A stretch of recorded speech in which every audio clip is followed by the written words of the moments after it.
tudo mais, você tem tratados babilônicos, o homem dialogando com sua alma, tratados éticos que antecedem a Ética Nicômaco de Aristóteles, você tem outros tratados baseados séculos antes. Então já havia uma filosofia anterior, em moldes e categorias mentais distintas dos gregos, é claro. Mas não significa que não era uma filosofia. Uma vez eu ouvi uma filósofa, que eu prefiro não dizer o nome dela, para não dar polêmica.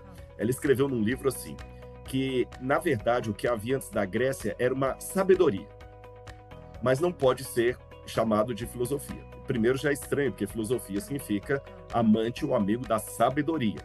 Mas qual a justificativa dessa filósofa a dizer que antes da Grécia havia apenas uma sabedoria que não podia ser classificada como filosofia? Porque antes eles pensavam o mundo de uma maneira religiosa. Mas os gregos começaram a pensar o mundo de uma maneira não religiosa.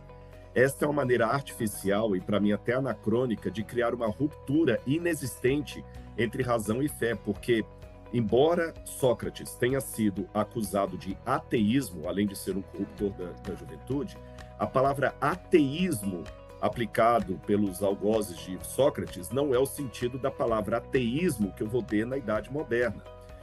O próprio cristianismo também foi acusado de ateísmo por Roma, então Paulo também era um ateu. Ateísmo naquela época significa a negação aos deuses do Olimpo, ou na época de Roma, uma negação aos deuses de Roma.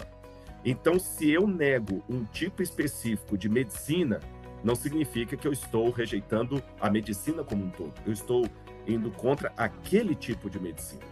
Então, a filosofia, ela se levantou contra uma hegemonia dos deuses e do mito que queria dar contas de explicar a realidade de uma maneira até, permita-me dizer, usando de má fé o elemento do sagrado.